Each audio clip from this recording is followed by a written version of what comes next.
Xbox has been having some issues. They've been having quite some issues. Uh, Here, they said that Xbox hardware is dead. This is coming from WCCF Tech. I'll make sure to have that linked down below as well. Saying that Xbox hardware is dead. Says former executive.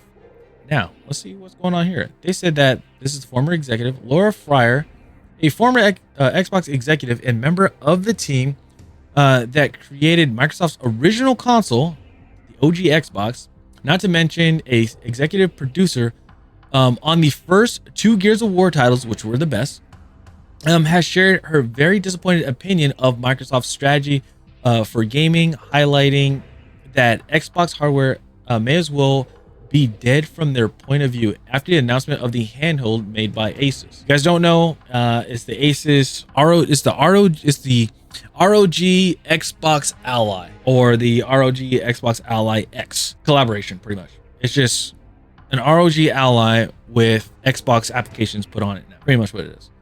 Let's see here. They said that in a video analysis titled "The Future of Xbox," she lamented that they are leaving behind everything that made the brand great, adding that there is no real reason to buy the ROG Xbox Ally, given that all the games are going to be available on plenty of other devices anyway, from PC to rival consoles. They said it's 1 year. It's 1 year from 25th anniversary of the Xbox, and it looks like that they are abandoning pretty much everything that made the Xbox brand great in the first place. Let's start with the handheld announcement. I've seen mixed reactions, and that has me really puzzled because I don't see any reason why anyone would buy this piece of hardware. Okay. Let's see. Just like the original Xbox, it's built on Windows, a slimmed down version of Windows, but it's still Windows. So this isn't something new. Point there. Let's see here. Is there going to be a game so compelling that it drives me to adopt this new handheld? Well, here's the problem. Xbox doesn't do exclusives anymore. True. Even if Xbox delivers a crazy great game, Xbox Anywhere means that I can play on a game. I can play that game on any platform. I can play it on PC, or I can play it on Xbox or PC. I may even be able to play it on PS5 or the Switch. So why would I buy the ROG Ally? That's true. It's very true. That's something I've been talking about as well. When Xbox said that they're ending its exclusivity, I'm like, basically they gave up. Basically they just gave up. And you guys know me. Those that don't know me, I'm a huge Xbox fan. I mean, I have all the Xbox consoles. The original Xbox, I have the 360. I have the Xbox Series X out there, or Xbox Series X right here, and then I have the Xbox One X. So I have pretty much, like the Xboxes, right? And again, there's just like exclusivity. I know people do not like it.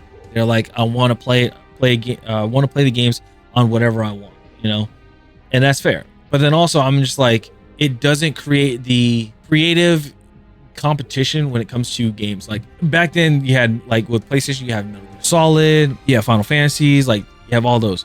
And then for Xbox, you had Halo, you had Gears of War, and those games.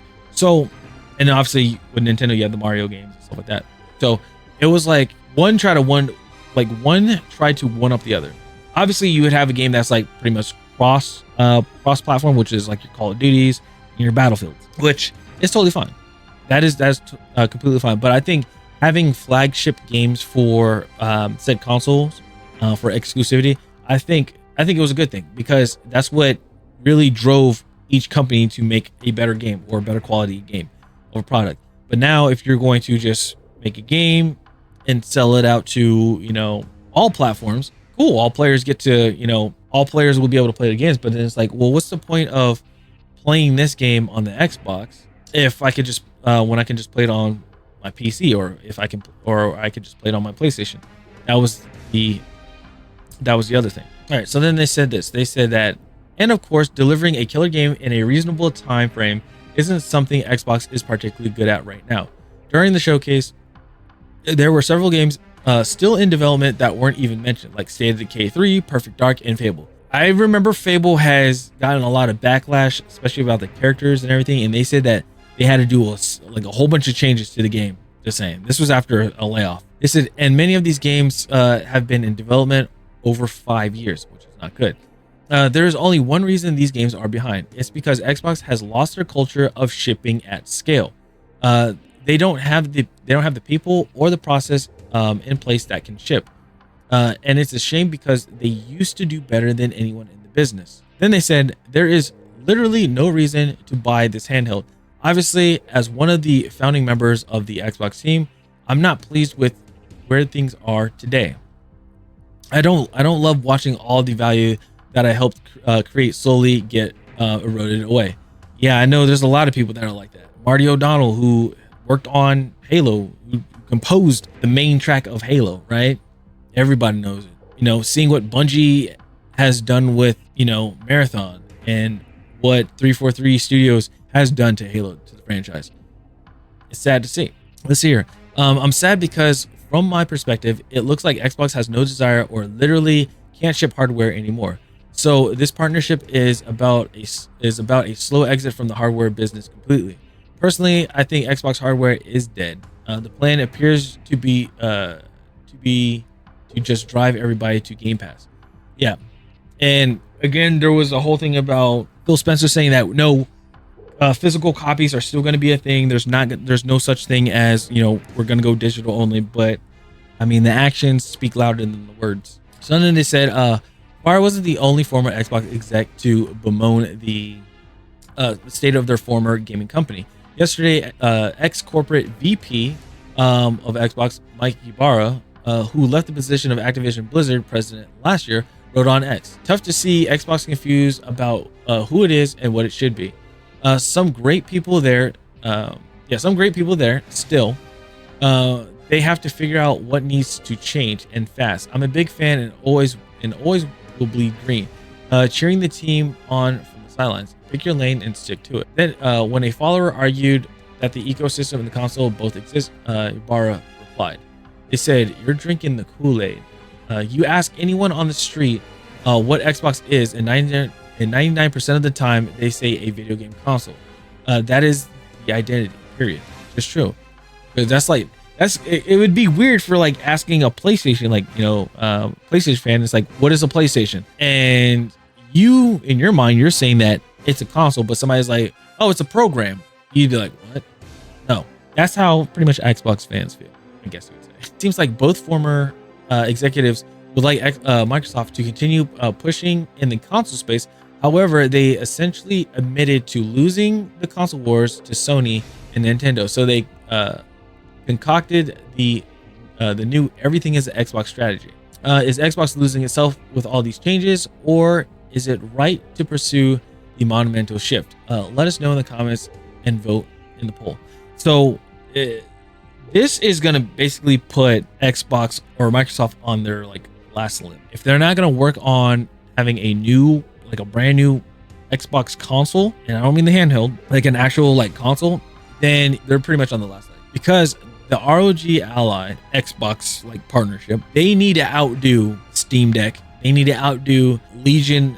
Was it the Legion? Oh, Lenovo Legion. Sorry, the Lenovo Legion Go 2. They need to outbeat. They need to outbeat them. Then they need to beat the Switch 2.